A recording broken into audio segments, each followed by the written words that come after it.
Hello, ladies and gentlemen, and welcome back to another episode of the USA Volleyball Show. We are kind of live-ish here in Denver, my man Steve Vrebalovich backyard. How does it feel not to have a hotel room and just do your own thing? Yeah, I mean, I could save 20 minutes if I had a. No, I'm just kidding. No, it feels great to go to these events, enjoy the great volleyball, see a bunch of people I haven't seen in a long time too, and then get to go home to my own bed, which is kind of nice. Mhm. But no, yeah, if you can't tell already, we've got a lot of background noise around us. We're live-ish on the convention center floor here in Denver, Colorado, site of the 2025 USA Volleyball Open Nationals. And of course, our sitting teams are also competing here at the 2025 Pan America Zonal Championship. Good job. Well. That could be a little bit of a tongue twister. A little bit of a mouthful, but I think I recovered and got there. But yeah, I mean, our women's sitting national team just beat Brazil. Yeah, our women's sitting team just beat Brazil, and they finished pool play undefeated. Absolutely. After that, but a lot of great volleyball happening here. Clarence, as tournament director, what's Opens all about? I'm not tournament director. I'm just kidding. I am. Opens. It's about. I'm gonna use the same word a guest of ours used to describe this within their region, but it's about community. And I can't speak on years past, pre-COVID, with the tournament, but from 2022 on to now, you can really see that community coming back in strength and numbers and just growing. And we're getting it right, trying to either make the right changes that the community is offering or asking us actually, or they're just coming back because the buzz is back, the hype is back, the open division is back. The Opens is so back. It's so back. We're so back, baby. We are so back. But just we're back, and I can comfortably say that this has been one of the more fluid years of the tournament, to where the start has been just off and strong, and we got announcers going every match and centering on those open divisions, and we just had our first round of finals, and packed bleachers, and the past few years we never even needed bleachers, so now we got a budget for those, and that's not cheap. But I think, just funny joke there, but it's just community festival. The players party happened, that was a success too, and I just think the roller coaster is continuing to trend up, and we're not going down anytime soon. Yeah, Did that even make sense? That was a lot. That was great. Okay. Great encapsulation of what Opens is, so thank you for that. I mean, you mentioned the packed bleachers. Years past, you'd see the bleachers, pretty full for Opens or PBL, back when the PBL was here, but it was packed for all the finals, or close to it, if not. Absolutely. So it's just cool to see the exciting energy in the atmosphere here, and just everyone just pumped to play volleyball. And I think it's been really cool to have, that happens at every Open Nationals, but it's just cool to see. It's been my first time in a while that I've been at Open, so it's been a nice. Why didn't you play? Oh, I'm a little rusty, dusty. Did not get in the shape that I wanted to before this, but Orlando, I always say it, next year's my year. Altitude sickness, baby. That's right. We'll have the sitting division back. Here we go.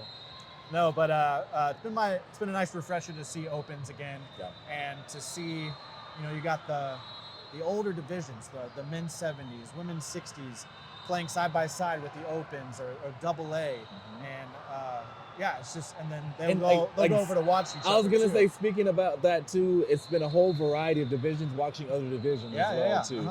You usually see some finals in the past have 10 or so spectators, but no, it has been packed with every single round too. And shout out to your whole department, the Marcom Creative Department. But Marcom Creative as well too. Social media has been going through the roof too. So it's the team behind the team working on things, posts going viral. You guys have been on it. So I hope you guys are coming to every single event. You got to travel with us now. You can't do it now. So thank you for that shout out. Yeah, it's been pretty cool to see just the engagement numbers on all the videos and all the content through Opens, and had a couple videos that have been going viral too, multi-million views as well. So giving the people what they want, for sure.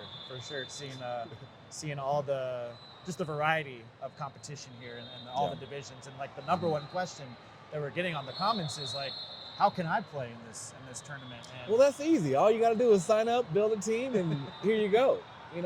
Each region has a membership. You just got to figure out what region your state aligns with. Buy your adult membership, and then from there, build your team out, whether you're a team of 6 or you're a team of 8 or you're a team of 15. Max roster size is 15. 6 if you're playing co-eds.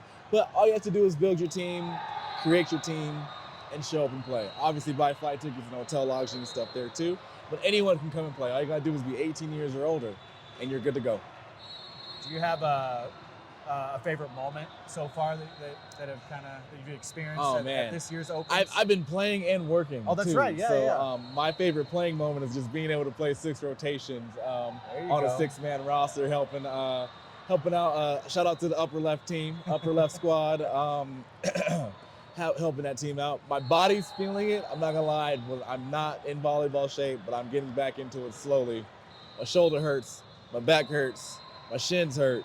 But it's been such fun volleyball, and then we actually won our flight award as well too. So they got something to take home with it. And then as soon as they won it, I ran back to work over there too. But great group of guys. So that's the playing moment there.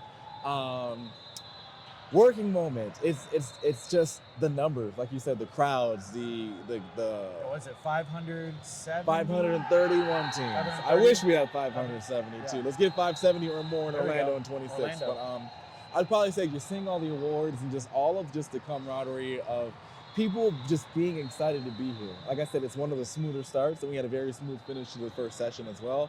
And a mix of just having the World Pair Volley group with us as well too. Yeah. This is a very unique thing, and people have been bouncing back and forth a lot of it there too. So just the numbers, and it's just not even the numbers as far as what we're looking for there. It's just people want to come back, like you said. Yeah, I think it's been cool. We're sitting in the USA Volleyball booth too, and we've had a lot of games going on. We've had the setting challenge, and they've had a line I've out the door. I've seen it. To come do that, and it's been really cool. And they're like out of giveaways already. They were out of giveaways like day one. Let's go home. Let's go home. So everyone's just, that just says that everyone's just excited to be here and excited to be around great volleyball too at all levels. Absolutely. Speaking of Opens and hitting all the levels, we have 3 amazing guests on this episode that I think kind of encapsulate and show the full breadth of what Opens is. We have, I talked to Steve Vrebalovich, who was competing in the men's 60 division. He talked about his many years competing in this tournament, and just his experience with volleyball and how he's been keeping in touch with his teammates over the years, and just, some of his favorite memories too over the years, which is some good stories that he shares. But and then I also talked to Kennedy Carter, who, fun fact for our listeners, I met at a conference before Opens, and she came up to me and was like, she heard I was at USA Volleyball, and she was like, I'm going to be at Opens, and I'm excited to compete. And I put a team together like a few months ago, and we're so excited. And so she actually just started in Wave 2, which started today at the time of this recording. But she's kind of on the other end of the spectrum, where she was a D1 athlete, played volleyball at UNC Asheville, and didn't really think there was a future in volleyball after that, and slowly but surely found an adult community in her town, and has been playing ever since. And this is her first year competing at Opens as well. So kind of get her story and her excitement level to be here in Denver. But you had another great guest too. I did. And I had the privilege of talking to the commissioner of the New England region, Dave Peixoto. Right. And just one of the, if not the strongest region when it comes to adult volleyball. They have 65 teams here total throughout the course of both sessions. 60 teams, just a strong adult volleyball community. And he said he's going to work, to try to bring 80 to Orlando in 2026 as well too. But I mean, just a great guy, just talking about just everything related to bringing teams to the Open from a region perspective. Right. So again, like you said, a completely different scope of the spectrum, side of the spectrum, whatever you want to view it there too, but just building a community and just getting teams here and wanting to retain them. The retention is what we really want to focus on there too. Also want to shout out to Jack Flora, who is a previous guest that we've had, always competes in the 70s division too. Couldn't make it here to this year's tournament as well too, but we hope to see you swinging in 2026 in Orlando. So if you listen to this, Jack, we miss you and hope to see you in 26. For sure, yeah. Well, without further ado, let's get to our guests here. We've got 3 guests. Stick around. A lot of great stories and a great conversation with each one. So here they are. Steve, we're here at the 2025 USA Volleyball Open National Championship. I guess just to kick things off, how long have you been coming to this tournament? My first nationals was 1980. I was a junior at Pepperdine playing in college. Oh, awesome. And I played in 84 and then missed a whole bunch of them. And then we put this team together in 2005, and we were here in 2005 in Denver, and we played pretty much every year ever since then, other than COVID and the year after. Okay. So you played at Pepperdine. Was there any crossover with Marv Dumpy at all? Unfortunately, I did not get Marv as my head coach, but we're good friends. Yeah. And he left to go get his doctorate the 2 years that I played there. And then when he came back, they were great again. Yeah. I got to play with Craig Buck, who was awesome. Phenomenal player, great guy, and won 2 gold medals as a middle for the USA. Okay. And I played a year in junior college with Steve Timmons. Oh, wow. Some great names there. They were way better than I was, but it was nice to be on their team. Yeah. Well, we've had Marv on the podcast before. He's a great guy, and of course, he's awesome. Crossroads with the national team as well. But I guess this year, what division are you playing in? What position are you playing? I'm playing libero and defensive specialist in the men's 60s division. Heck yeah. Try to edit that out of the telecast if you don't mind. But yeah, we're in the 60s division, and we're enjoying ourselves. We moved up to the 60s in 2022. Okay. What about this tournament, and what about volleyball keeps you wanting to come back? USA Volleyball does a great job putting these tournaments together and getting good teams to show up. There's a lot of good teams from the USA, but they open it up to whoever in the world wants to come over and play. Like we just played a team from Venezuela this morning. Oh, that's cool. And they were all, "Are you guys going to Orlando next year?" And I said to the one guy, "Cerveza," because he did speak a lot of English, but he knew what beer was. Yeah. Little hidden code there, right? That's right. That was after we were playing, not during. Right. It's just a little see you there then. See you there, yeah. Well, I guess for you, any favorite memories through playing in this tournament? The best memories are really with this team I'm on now, Western States Laguna. Todd Miller, one of my best friends, is the one who organized the team when he called me and said, "We're going to play indoor again." And my best memories are just the friends that are on the team that we get, and we play high-level volleyball, and we don't always win or anything, but we try to give ourselves a chance to win. Yeah. And the memories are that we like the camaraderie with our friends, and then we like the environment of the tournament because it's competitive, but it's fun.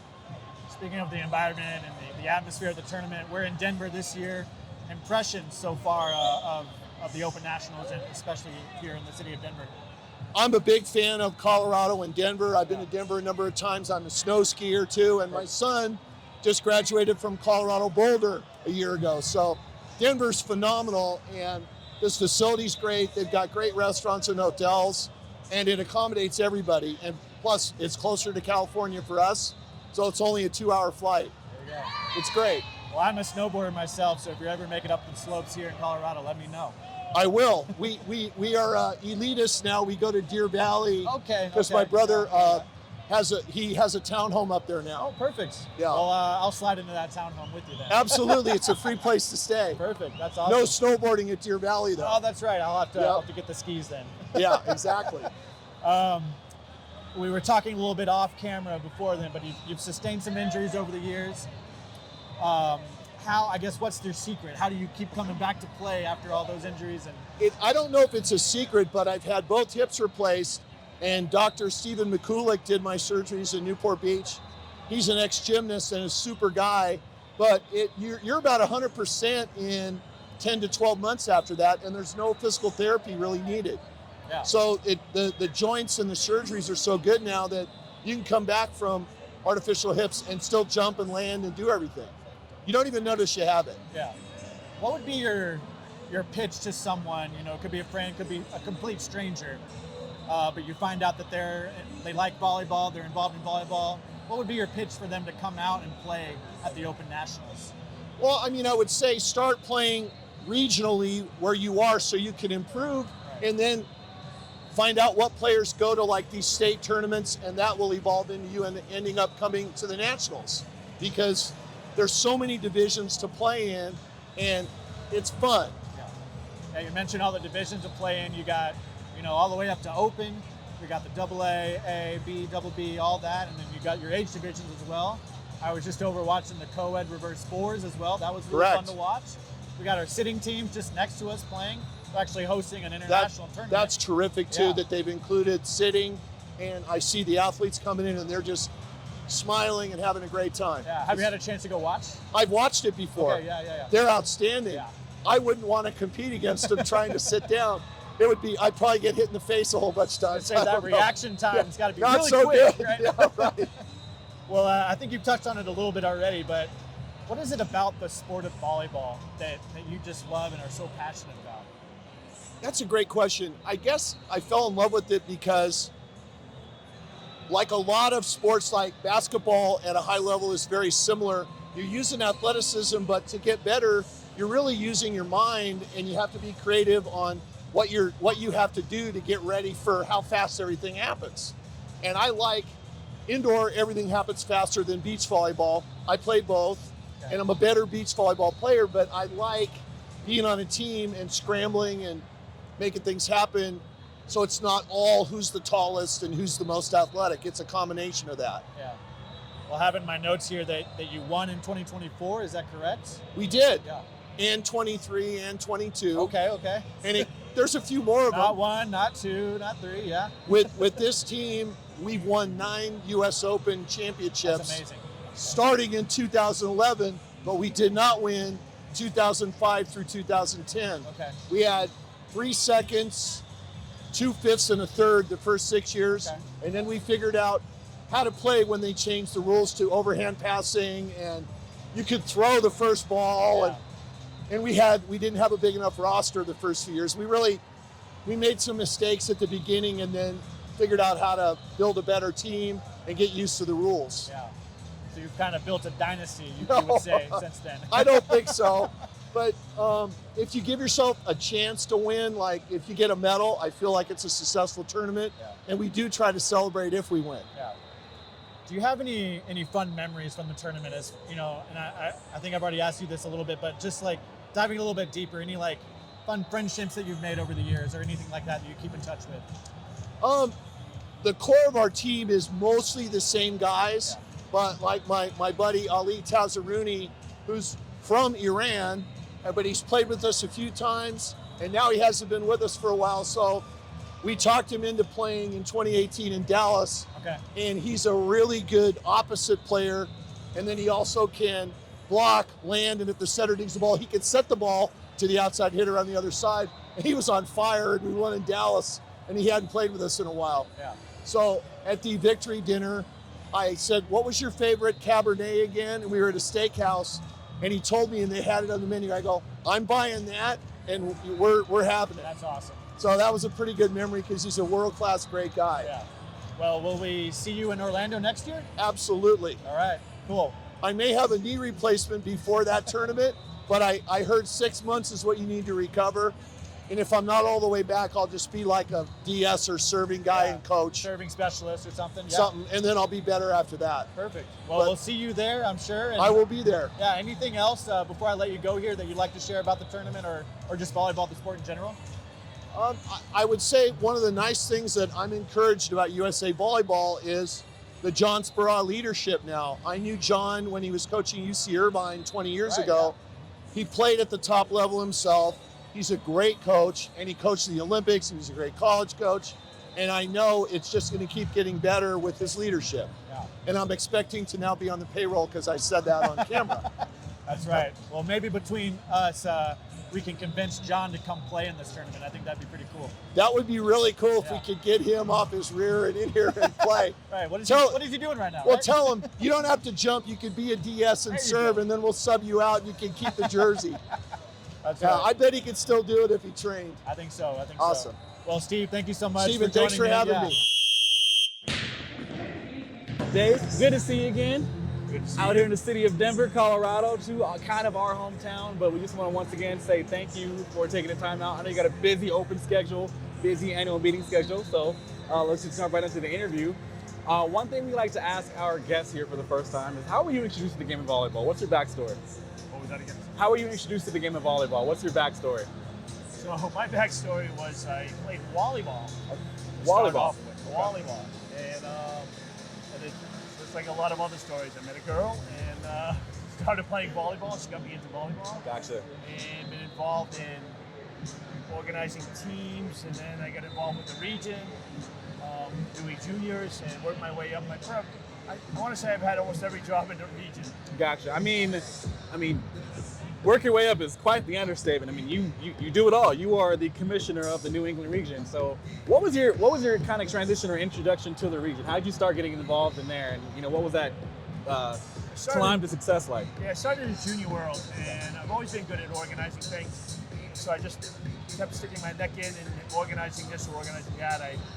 We needed a scheduler at that time, and I got involved, and I worked my way up to juniors commissioner, and then our commissioner, we were about 3,000 members at that time, Okay. and he was a part-time commissioner, and so worked my way up, and he was leaving, I got in, off we went. Been rolling ever since. So, I mean, and then we've had these conversations before, but I mean, just for the audience too, your region specifically really is just a home for adult volleyball, really specialized in. I mean, you guys bring record numbers to adult nationals here every year too, and obviously, personally, my bias, that's something we appreciate so much too. But just tell me, like, why is your adult population so strong? And going from there, can you talk to us about how many teams are here? So we got 60 teams total. We got 55 in the first half and 5 in the second half. Our adult population is 40 plus years old in our leagues and everything else. We've got a good board that runs it. We also are not afraid to spend some money on it. We run convention center events. We're really growing now because of our convention center events. We started with mixing it in with juniors, and now we have a standalone event at the casino. And it continues to grow to a point where our juniors are growing so fast, we haven't trouble finding places for adults, but we managed to do a lot. We have the end of year picnic for all the adults. So we try to host it as a family, as a community that continues to grow and develop. It's really cool to be part of that community. Okay.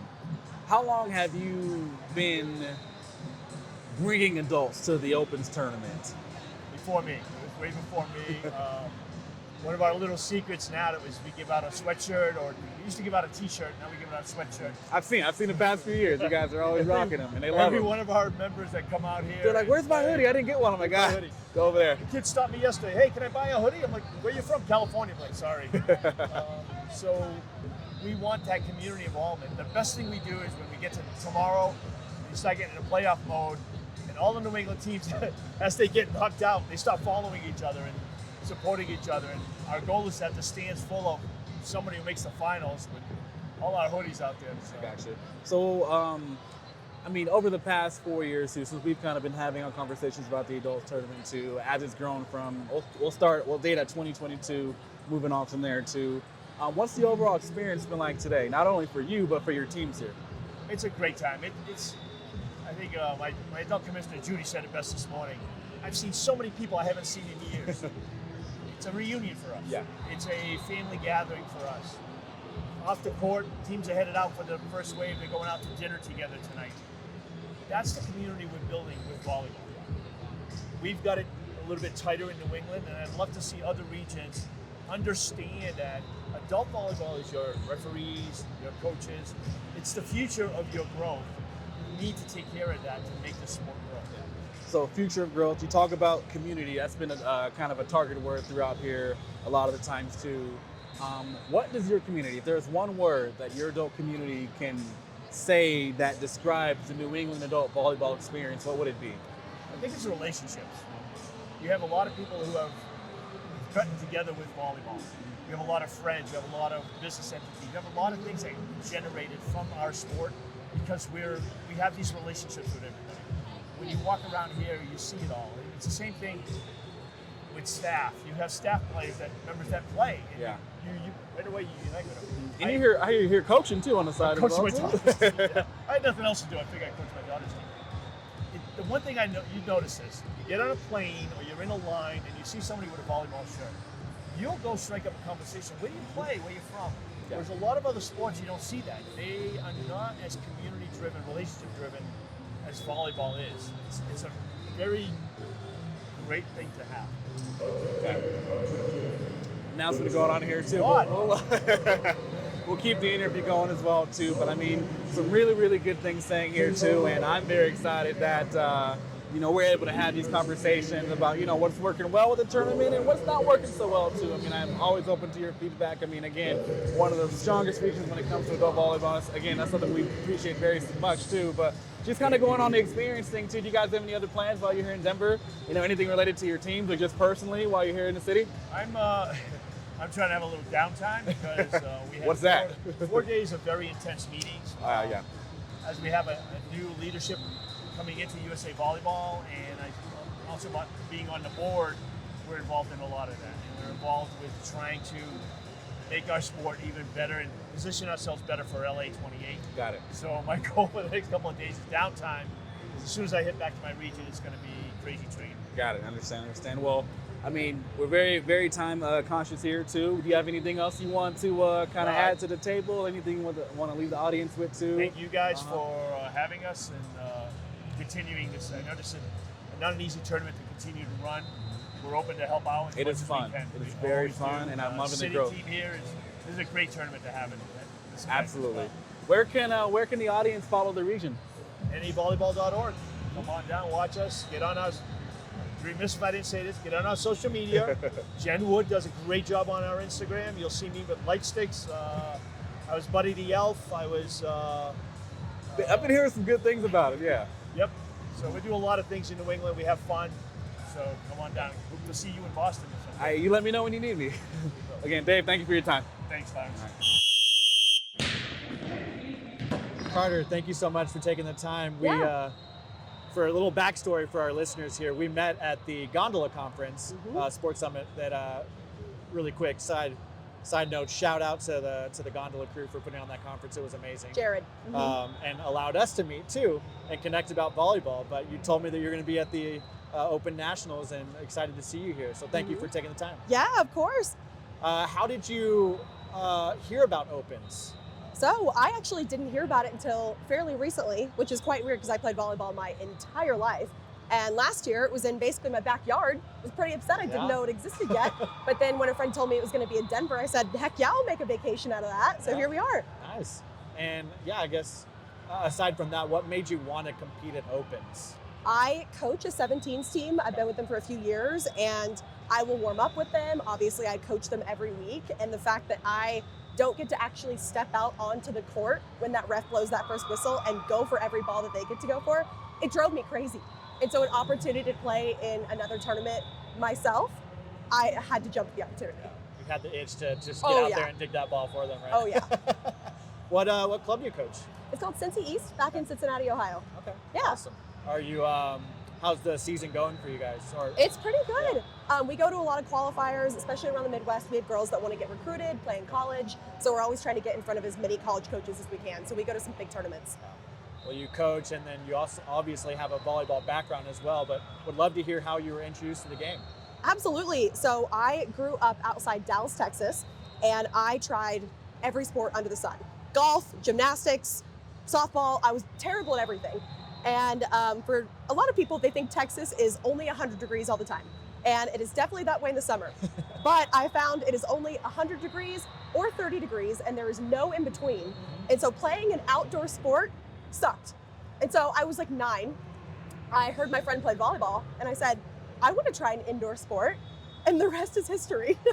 It's awesome. We already made the Dallas connection. Right. I'm from Dallas as well, but I played the outdoor sport. I was a soccer player. So we'd have those really cold nights. A lot of times, believe it or not, snow. We'd play in snow, Oh yeah. freezing rain. People don't get it. You got to worry about the ice storms in Dallas too. Uh-huh. Yeah, so I definitely get that. I wish I played an indoor sport. I played a little bit of basketball, but soccer was my sport. Love it. So I had to deal with that. And I'm a baby now. I've been living in Colorado for 11 years, and I cannot go back in the summer with that heat. I can't either. Yeah, I don't know how I live like that. We would always So run long. away in the summer. You got to find a pool. I was a lifeguard for 10 years, so I think that's why I was a lifeguard, is just to sit in the pool all day. Well, I know you haven't played yet at Opens, but so far, and you came during the last wave. We're at the start of wave 2 right now, but just without having played yet, but just impressions so far of the Open Nationals tournament. Yeah, I am shocked at how big the event is. Yeah. Because I'm at qualifiers and big tournaments and convention centers all the time. This is the same magnitude. There are just as many courts, there aren't as many college coaches. I'm okay with that because I would crack under that pressure, even though that doesn't make any sense at this point in my life now. But it is exactly what I see weekend in and weekend out. I am so impressed by the magnitude of it, the number of courts. There are officials, there are down refs at every court, and we're used to having to down ref ourselves. Right. So I feel like we are being treated like royalty here. Yeah. You mentioned just the magnitude of the event. We've got a division for everyone at this tournament. We got the 40s, 50s, 60s, 70s playing here, along with the A, AA, B, and our Open division too. But I guess for you, and I would love to go back to your collegiate experience too. But having that collegiate experience, why would you, or how would you pitch this to someone to, especially with that student athlete background, to come and play at Opens after their college career? Yeah, I feel like I've got to speak to the camera directly on this one because I always knew that I was never going to have a pro career after my time in college. I knew that. I'm not good enough. I'm not tall enough. It is what it is. And so the fact that you can continue playing after you are done playing in college, or even high school if you don't play in college, there are still so many opportunities out there. And I didn't know until literally yesterday when I saw you posting videos of 60-year-old men and women still playing volleyball, that I can do that for the rest of my life. Yeah. God willing. But it makes me so excited for the future and how much volleyball I can continue to play when I didn't even think that was going to be within the realm of possibility after I graduated. Yeah, and those adult communities are all across the country as well. You found a great community where you're living at. But yeah, it really is, for me, Opens really shows it's the definition of a lifelong sport. And it's just a big reunion. You run into people from past and present in your volleyball life, and even outside of volleyball too, like you and me. Yeah, I have 3 college teammates here that I didn't even realize they were going to be here at all. That's awesome.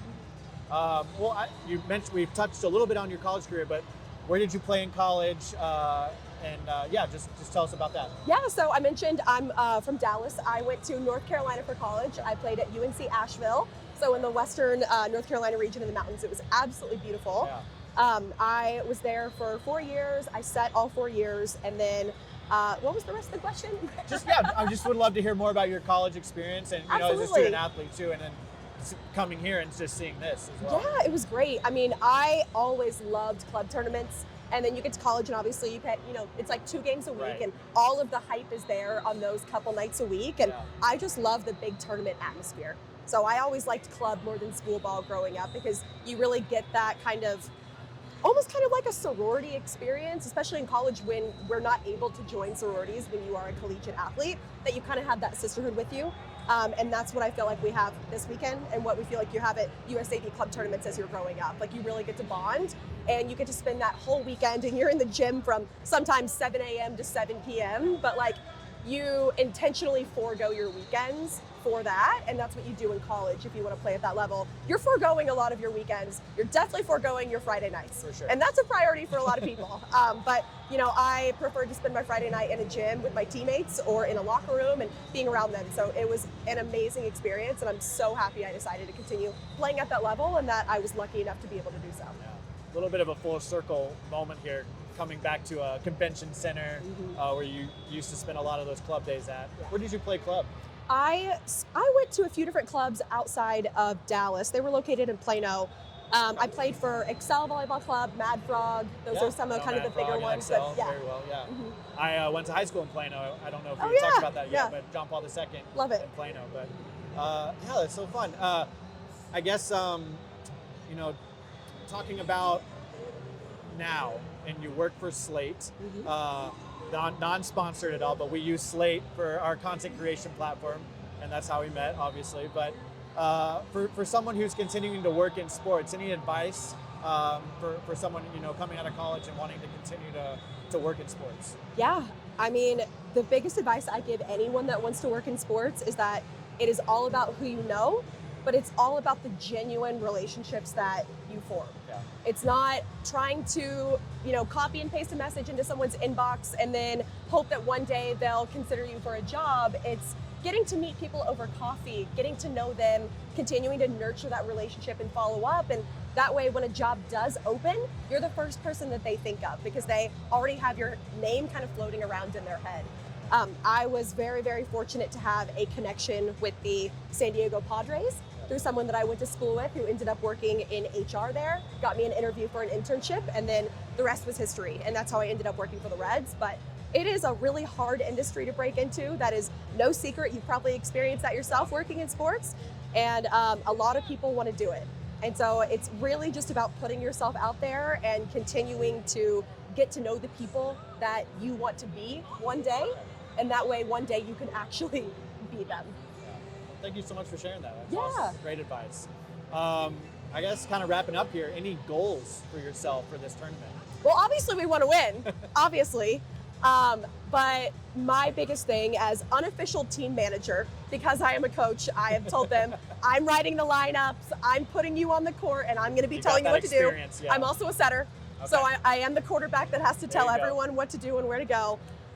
Obviously winning is fun, but just getting to compete at such a high level and knowing that you left everything out there on the court, it doesn't really matter what the outcome is at the end of the day. And that's what I tell my girls, and that's what I'm going to tell my girls here that are also my girls, that as long as we're all trying, I'm going to be having so much fun regardless of the number on the scoreboard.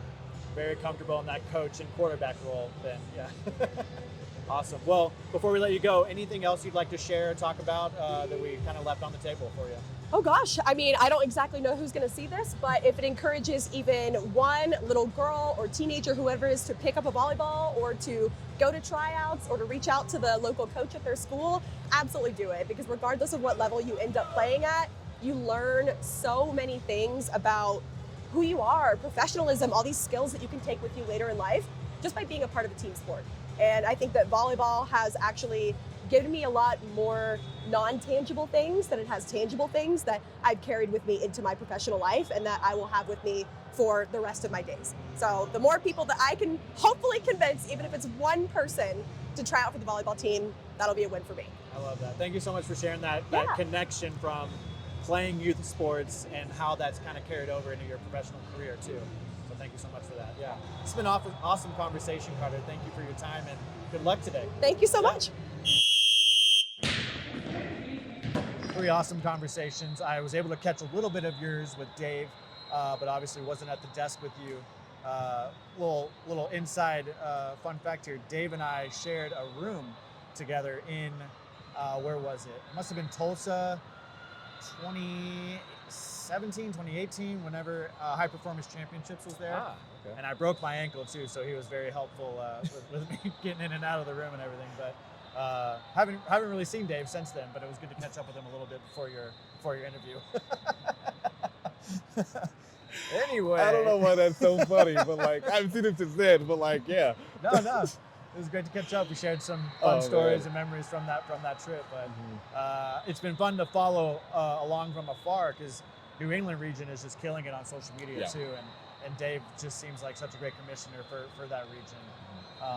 But going over to my conversations, talked to Steve, and he's competing in the 60s division here, and he was just talking about he went all the way back to like when he was competing at Pepperdine, playing at Pepperdine, and just keeping up with those teammates. And he was playing mostly beach around the time when he was finished, and got a call from a former teammate and was like, "Hey, we're gonna go play indoor." And Steve wasn't sure about that, but went along with it, and he's been hooked ever since, and coming to Opens ever since, I believe, or most years ever since. And It really hooks you, man. it really hooks you, and just I don't know, it's just like the atmosphere. It's like a mix between like a big party or reunion. I don't know. And I don't know. I didn't play club volleyball or any of that, so I didn't go to any junior tournaments growing up or any of that stuff too. But just got a taste of it in Dallas in 23, and then I'm playing men's B now, and then experiencing co-ed 4. It just hooks you. Have you been playing every year since then? No, I missed last year in Columbus 2024, but this year both sessions back as well. There, back in it. Opens is so back. Opens is so back, and so are my shin splits. But it's just it hooks you. You just know, sometimes I mentioned the upper left team. They have maybe 5 co-ed 4 teams happening right now too. Right. A lot of the same guys that I play with on that team, and it's just the community is there. When we were playing. Great save, Curtis. Great save. Off camera, Ball Curtis. cat moment, baby. Ball cat moment right there. Head on a swivel. But it's just a matter of, when we're playing, their friends are supporting them and just going crazy. And I don't get into it. I didn't even know everybody. They're like, I love how much you get into the game, man. You got to be on our team next year in Orlando in 26. It's just, that's how you build community and friendships that really last a lifetime. Like we talked about, and I know you're going to get into it with, some of our other guests about the longevity and stuff too. But you can literally play this game your entire life, well beyond the age of 70. I had one of my girls that I coach, her name's Amelia Perez. She came with her family to support me. And basically our whole coaching staff is also playing in other divisions too. And she goes like, wow, like social media, the 70 age group post that went viral that you guys posted the other day. And then watching all that, she's like, I'm like, you finally see what I mean when I tell you can play this game your entire life. Yes. Just because you don't play in college or you have to stop at that level for some reason, Opens is always going to be here. Adult volleyball is always going to be here, which means that community is going to always be here as well. There's a division for everyone here, and whether it's the age divisions or the different levels with A, AA, even Special Olympics North America. Olympics, that's something that we are continuing to hope to build, and we partner with them as well too. They have a blast when they're here. It's good volleyball. We host a clinic for them every year as well, and it's just they're, like you said, a division for everyone. Yeah. So it truly is a lifelong sport, and you kind of saw it with just the 2 guests that I talked to with. Steve on one end, Carter on the other end, and she's just like didn't really think she'd be playing volleyball after college, and knew she wasn't good enough to go pro, but stayed with it and or found a great community in her town, and has slowly been getting more and more involved with the adult community and playing volleyball with them, and found her way to Opens too, and didn't really know about Opens until a few months ago, but found out through the community, and they put a team together, and now they're here, and it really is like just truly beautiful to see in person. So like, even if you don't come and play, if you're in the town where it's being hosted, city where it's being hosted, come check it out and just see it for yourself. It's free to the public. Free to the public. You don't need a ticket. Just walk right in these exhibit hall doors and just watch. Watch. There's plenty of people that come and just watch and see it on display, and I don't know. It's just fun to be around, and it has me kicking myself that I'm not playing, because I really. You should be. I'm itching now. You should be. You got the itch. Orlando next year. What about with Dave? Anything that you learned from him? Like I mentioned, I asked him. I didn't want to get into it in the beginning of the episode too, but I did mention the word. But I asked him. Retention, and you with the relationships that you guys have in your region, how do you retain those things? Like, what keeps these teams wanting to come to Opens? What keeps your adult region so strong too? He mentioned community, but he also mentioned relationships too. It's all about how you build the relationship with your individuals. Yes, they're members of the region. Yes, there's all these underlying factors that happen too. But the way they're treated, the way they are a family, the way you build the relationships and the connections, they last a lifetime too. And I love that he spoke on that too. I actually love how he talked about his rise to success within the region too. Starting just, I don't want to say a lower position as well too, but a position of less responsibilities, and just kind of trickled in to him, being a commissioner of a region, which is, he spoke off very lightly too, but that's a huge accomplishment, and he's clearly doing really good things for the region too. So just building relationships within the community and just being himself. Like you said, their social media is definitely something that you'll love to watch as well. And I love the fact that they not only have 65 teams here too, but every member gets a New England region hoodie. So you'll see them walking around here. It's a white hoodie. It's super nice gear that they're spending, the time to make sure that they feel appreciated while they're here too.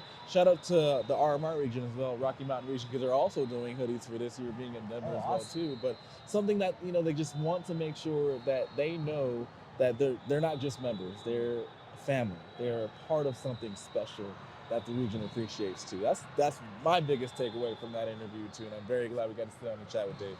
That's really cool. Yeah, I mean, you're talking about community, and just today, looking at social media, I saw a post from Team Colorado, and they have a lot of their alumni here playing on different teams. But they all came together and took a team photo. So that was they were arguing cool. with each other after that. I think so. I'm just kidding. No, they weren't. That was cool to see. I ran into a couple other kids that I used to coach too. Shout out Hector and Keanu Kalar. A lot of commotion over there. What's going on? I don't know. Big block, monster block. I don't know. We'll see. We're kind of at the end of the day here, so it's kind of people are trickling out, but there's still a few courts going strong. So it's cool to see. But yeah, no, I enjoyed talking to our guests, and I think for our listeners, hopefully you got kind of a little taste of what Opens is all about, and gave you the bug to come out to Orlando next year. Hopefully. Absolutely. Registration usually opens up later July, so you can expect that registration date for Opens 2026 in Orlando to open up end of January 2026 . Okay, but we may be opening up a little bit earlier now with the buzz happening. We got stronger numbers too. Yeah. Open divisions back, baby. Yes. We might, you might see prize pool this year, right? Prize pool, cash money, baby, cash money. I don't know why I'm talking like this now, but yes. Prize money with the open division as well too. We're hoping to keep that rolling and going strong. Yep. And so just be ready on the lookout. USAvolleyball.org opens 2026. Be there, be square. And then if you can't find, can't put a full team together, you have that we have a find a player. We have a free agent sign-up list on site if something happened as well too. So there are other avenues, a lot of avenues you can take to find a team. Well, we got a couple more days of opens. I'm excited for that. We got finals coming up soon in the next couple days. But, Co-ed 4 division finals. Sadly, we broke down in the silver. Not going to be in contention for that tomorrow, but it's okay. I'm not upset at all. Nah. I'm not upset. It's all about having fun, right? All about having fun. Sure. That's good. Well, I guess looking ahead, what's next for you on the docket? Whew. Thank goodness we didn't have to travel anywhere or get on a flight because April was busy. But next for me will be GJNC 10 through 13s in Kansas City. I'll be there for the whole event. The night the event ends, I will be flying to Dallas, straight to Dallas for 14s through 17s and wrapping up the season there and hopefully spending not the whole 4th of July weekend on a plane back to Colorado, but those are my last two. Then our season is done. I won't be going to Boys Internationals too, so that's what I'm saying. Mine is going to be over a little bit early, but very excited. But I go right in high school season too, so that's that. But what about you? What's on the docket for you? You got back-to-back places where you can get some good barbecue on here. Oh my goodness, I can't wait. Get your fill. Kansas City Joe's, here I come. That's right. Fuel City Tacos, here I come. Fuel City Tacos in Dallas, yep. Well, let's stop. They should pay us to do this. That's right. Yeah. We're giving away free. Rewind that. Y'all didn't hear those. Not sponsored. What about you? Where you going? I got Volleyball Nations League coming up. Ooh. We got men's and women's Volleyball Nations League. So you guys go to the fun places. Men's will be in Hoffman Estates, in Chicago, and women's will be in Arlington, Dallas. Okay. So. Looking forward to that and connecting. I know there's a lot of new names and new faces on our rosters for both the men's and women's national teams. So excited to meet those athletes and just see more good volleyball. It's gonna be fun. But I don't know. I mean, that's a wrap. Anything else you want to talk about? I think we're good. I need to go take an Epsom salt bath and ice my back. But other than that, I mean, just another wonderful episode of the USA Volleyball Show. Another wonderful episode. Another wonderful Opens. I mean, just the growth here. We cannot thank you all enough for your commitment. And whether it's your first year or your 41st year or your 50th year and beyond that too, it's just amazing to see people and they're saying good things. They're saying good things. If you have any suggestions, we're always listening. You can email events@usav.org. Say, hey, Clarence said I can email and give suggestions. I will try my best to either apply or explain why certain things can happen here too. But we're looking to change. We're listening to you. This tournament is yours. It's for adults. It's for the camaraderie. It's for your reunion. It's for your festival atmosphere. It's for your competitiveness. Whatever you want to experience from there, this tournament is for you. So don't be afraid to reach out and let us know what we could do better. Or just let us know how much you love the tournament. Similar to what we say all the time about the USA Volleyball Show. Let us know how we're doing, right? Yep. And a reminder, new episodes drop every other week. And until next time, this is the USA Volleyball Show, the official podcast of USA Volleyball. Ball cat moment, baby. This has been the USA Volleyball Show with Clarence Hughes and Stephen Munson. Produced by Curtis Ward. Our content producers are Severin Labenstein and Laura Fawcett. Our marketing lead is Bree Jaycox. If you enjoyed this podcast, be sure to rate and review. And if you haven't already, please subscribe to the USA Volleyball Show on Apple Podcasts, Spotify, or wherever you listen to your podcasts.